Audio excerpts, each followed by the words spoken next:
Well, it's the story of a troubadour named Geoffrey.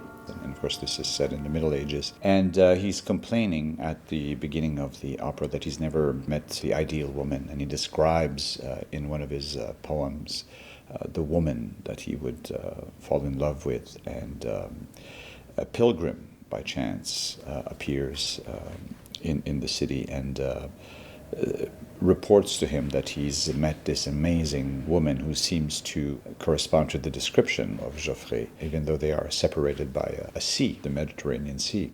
I wanted to write an opera about love and death, which is of course very banal, because most operas are about love and death, but I wanted to do different kind of story.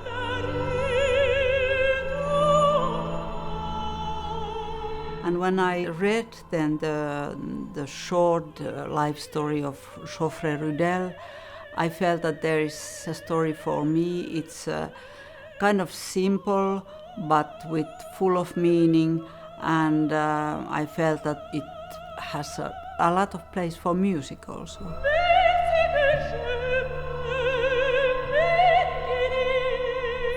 One of the great challenges to stage this piece, and also a great challenge dramaturgically, is that the sea that separates them is basically a character of the piece. So you have to have water on stage. And the music and the subtext of the music is pretty much about the different humors of the sea and how that regulates the score, of course, but the storyline and the psychological background of the story.